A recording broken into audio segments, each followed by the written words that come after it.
하나 더 보면 네. 이거는 내가 이제 일부러 좀 골랐습니다. 일부러. 그러셨던 것 같아요. 네, 네. 일부러 좀 골랐는데요. 지금 이제 형사 업무 기피 현상이 생겼어요. 이제 수사 안 하려 그래요. 너무 힘든. 예, 제가 경찰 처음 들어갔을 때만 해도 형사 되고 싶어서 형사 선발하는데 시험 보기까지 했어요.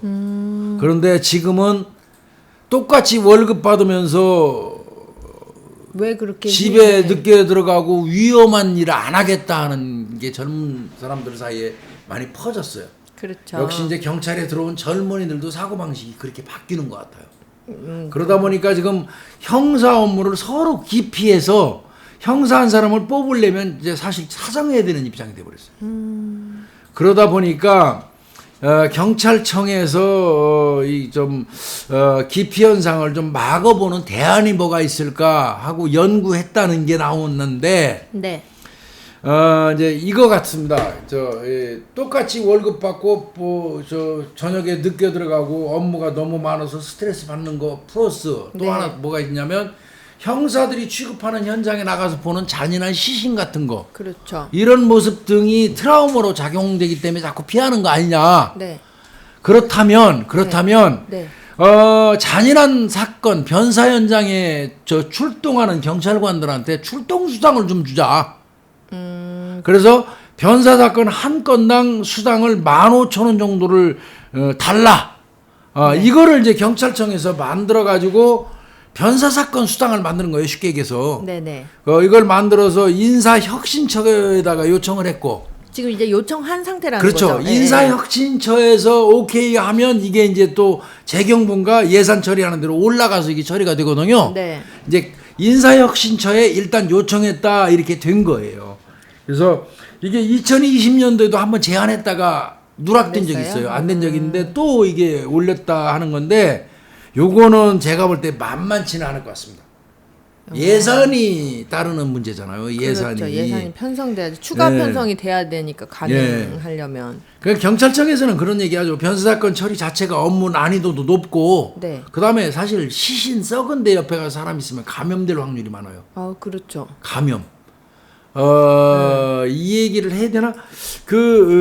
과학수사요원, CSI 요원들이 마스크 쓰고 분말을 뿌려서 집안 전체에 막 분말 뿌려가지고 네. 지문을 찾아요. 네. 근데 그 분말이 어마어마하게 미세합니다.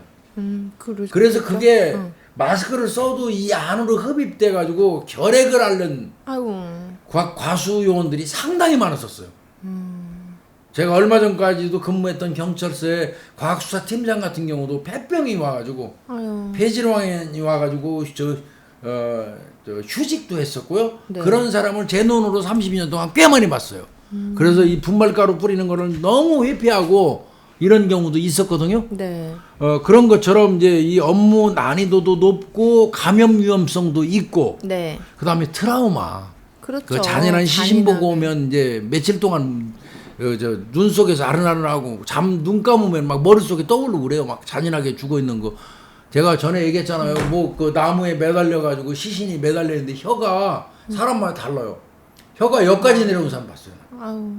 어떤 사람은 이렇게 약간 나왔는데 어떤 네. 사람인 경우는 혀가 거의 목 밑에까지 이렇게 늘어진 경우도 있거든요. 그 사람을 이렇게 쳐다보고 있으면 아주 그 느낌 안 좋거든요. 밤에. 그럼요. 뭐 이런 트라우마 이런 거 등등에 있어서 이걸 네. 좀 보상을 해주면 수사부서에 기피 현상이 사라지지 않겠냐. 한번 출동해서 15,000원씩 주면. 네. 예, 그런데 또 하루에 변수 사건이 10건도 발생할 수 있잖아. 내가 8건까지 해봤다고 그랬잖아요. 네네. 그럼 8건이면 15,000원 곱하기 8건 하면 그 월급보다 네. 많아질 수도 있지. 매일같이 그렇죠. 일어나면. 네. 그래서 이건 제한한답니다. 2건 이하로. 하루 두 그러니까 건. 하루에 3만 원 이상은 안 되는 거예요. 10번 출동을 나가도 3만 원까지 이제 이렇게 제한을 하는 게 이제 핵심이라 이렇게 하고. 교수님 이렇게 수당 주는 게 이렇게 변사 사건 수당처럼 뭐 수당 이런 게 있어요? 112 그 신고받고 출동하는 게 10,000원꼴로 이제 책정했었어요. 그렇게 네, 112 근데 그거보다는 이게 더 힘들지 않냐. 그럼요. 변사 그럴 사건 것 현장 같아요. 나가는 게 그러면 5,000원 정도는 더 줘야 되는 거 아니냐 이렇게 책정을 했다고 그러는데 네. 근데 저는 솔직히 말씀드려서요. 저는 이거 찬성 안 합니다. 어떤 측면에서요?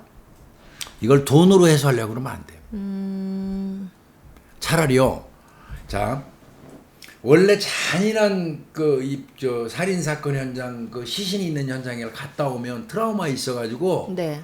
미국 같은 데서는 그냥 본인이 가기 싫어도 잔인한 토막살인 사건 현장 갔다 온 수사관들은 의무적으로 상담을 하도록 해요. 그냥 무조건적으로. 의무적입니다. 그거는 트라우마 앓지 말라고. 네네. 근데 우리나라는 저는 괜찮아요. 아유 내가 잠밥이 얼마인데 그러고 안 해요.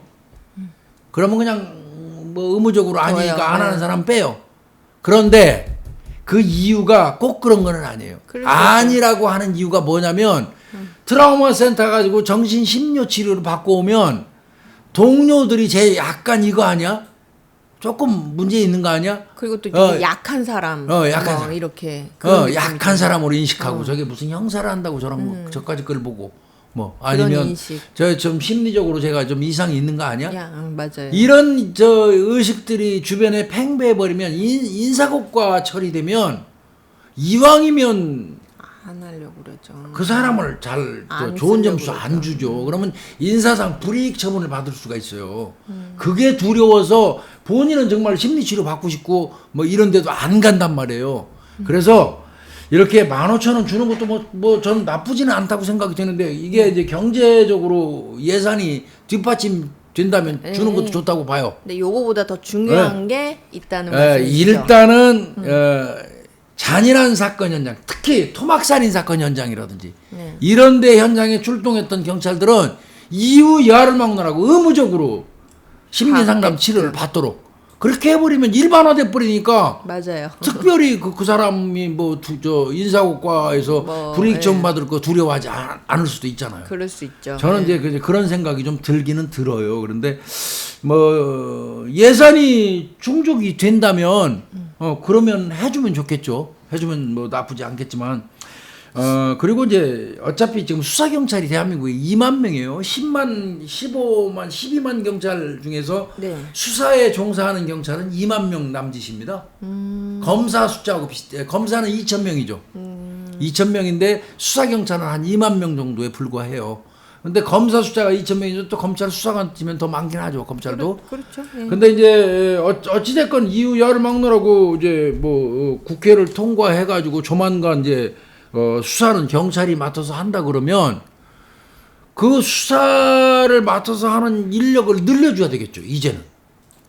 그래야 되겠죠. 그래야 되겠죠. 네. 그 업무가 업무량이 늘어나면 늘어나니까. 업무량이 늘어나면 인원을 늘려줘야 되겠죠. 그거를 이제 수사 파트, 수사 경과를 가진 경찰관들 숫자를 늘려야 된다는 결론이 나오겠죠. 그러면 과로에서 네. 좀 해방되지 않겠어? 인원이 늘으면은 뭐 물론 일도 그만큼 많아지겠지만 또 그 인원을 이참에 늘리면 인원을 좀 거기에 맞춰가지고 그러니까요. 그렇게 하면은 좋겠네요. 그래서 뭐 여러 가지 대안을 생각해야지 단지 돈으로 해결하려는 접근법은 저는 그렇게 고무적이라고 보지는 않아요. 그래 맞아요. 교수님 말씀하신 거 지금 있잖아요. 경찰청 내에서 그 마음 건강 증진 프로그램 이렇게 해가지고 있어요. 이렇게 뭐 이런 너무 심각하게 훼손된 뭐 사체라든지 트라우마적인 경험을 하고 나서 상담 받을 수 있게 하는데 있으면 뭐예요? 그런 분위기가 지금 조성이 안 되는 거예요. 안 가려고 그러거든요. 네. 가서 정신 상담 치료 받고 왔다 그러면 뭐 있는 거 아니야? 이런 시각으로 보기 때문에 인사상 불이익 처분 받을까봐 안 간단 말이에요. 그러면 안 돼요. 그렇죠. 그 심리 상담 치료 가서 사실은 내가 제일 처음에 살인 사건 나가서 가장 잔인했던 걸 봤던 거는 내 기억에는요. 네. 그것도 잘 기억이 안 나는데 근데 제 기억으로는 맞을 거예요. 제가 그 재래식 화장실, 큰 화장실. 네.